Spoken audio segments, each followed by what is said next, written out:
জাতির জন্য একটা বিরাট সংবাদ।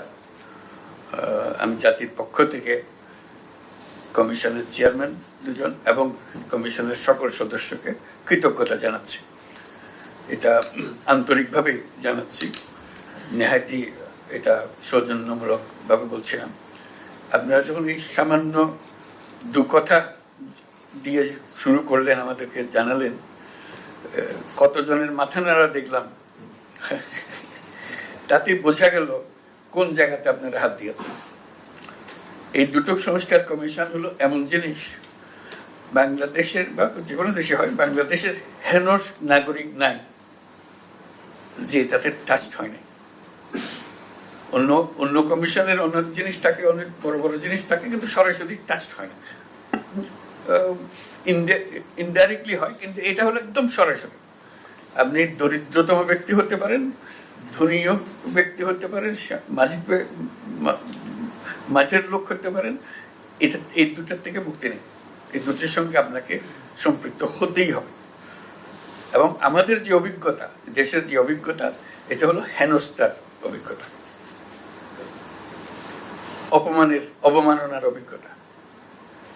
আমরা নাগরিক হিসেবে যে আমাদের একটা দাবি আছে, অধিকার আছে, সেটা ভুলে যাওয়ার অভিজ্ঞতা, নতজানু হওয়ার অভিজ্ঞতা। এখানে যে আসার কথা শুনিয়েছেন, সেটা এই যে সংক্ষিপ্ত সার যেটা আমাদেরকে দিলেন, সেটাতেই এত আশা জায়গায় যে হয়তো আমরা এটার থেকে মুক্ত হব, আমরা সত্যিকার ভাবে নাগরিক হিসেবে অধিকার ফিরে পাব। এটাই আমাদের প্রত্যাশা, এবং আপনাদের এই রিপোর্টের মাধ্যমে সে প্রত্যাশা পূরণ হোক।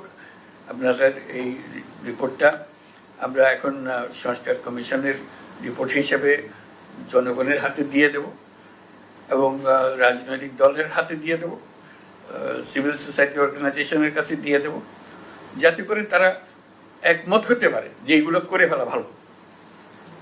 কারণ আমরা মনে করছি আমাদের এখানে আমাদের মাথা নাড়ছি, আমাদের ভালো লাগছে, সবাই যেন এটা মাথা নাড়ে, যেটা ঠিক কথা বলেছেন। আমাদের তো প্রাণের কথাটা বলেছেন, কারণ আমি তো ভুক্তভোগী, আমাদের তো পণ্ডিত হতে হবে না এটা বোঝার জন্য। অন্য জিনিসে পণ্ডিত হতে হবে, আমি যখন সংবিধান নিয়ে বসি সেটা পণ্ডিত হতে হবে, কিন্তু এটা তো পণ্ডিত হওয়ার দরকার নেই। এটা আমার সঙ্গে কথাবার্তা, আমাকে যে হেয় প্রতিপন্ন করে প্রতিদিন, এটার থেকে আমাকে মুক্তি দেবে, এটার আশার কথাটা আপনারা বলেছেন। আশা করি আমরা এটা সবাই একান্ত মনে এটা গ্রহণ করবে এবং বাস্তবায়ন করবে। আজকে আপনাদের প্রজ্ঞা, আপনাদের অভিজ্ঞতা, আপনাদের একাডেমিক জ্ঞান সবকিছু সংক্ষিপ্ত সার করে এখানে রিপোর্ট এসছে, এবং আপনারা বহুজনের সঙ্গে কথা বলেছেন, সেগুলো একত্র হয়ে এখানে এসছে।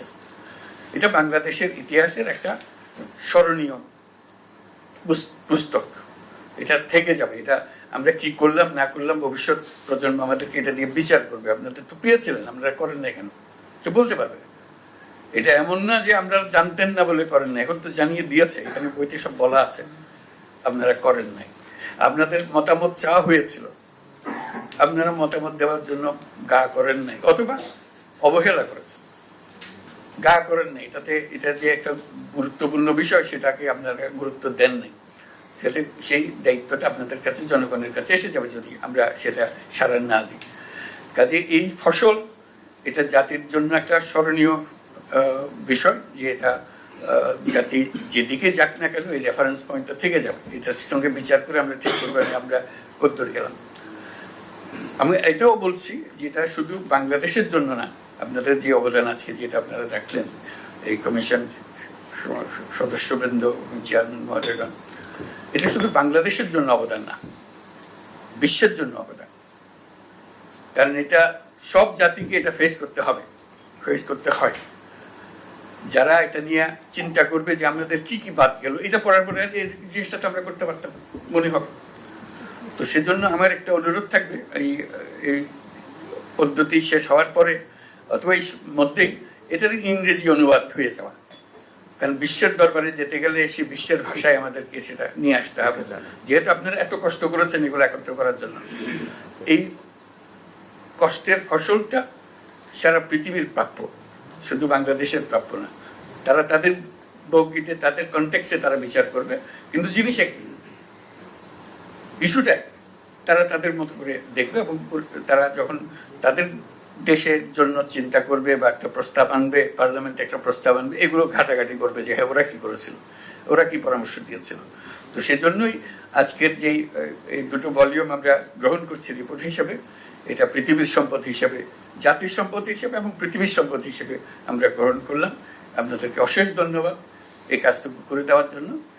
আপনারা ইতিহাসে স্থান করে নিলেন এই কাজটা করে দেওয়ার জন্য, জাতির পক্ষ থেকে সেজন্য সবাইকে আবার ধন্যবাদ। আপনারা দেখছেন দৈনিক ক্রাইম সিন।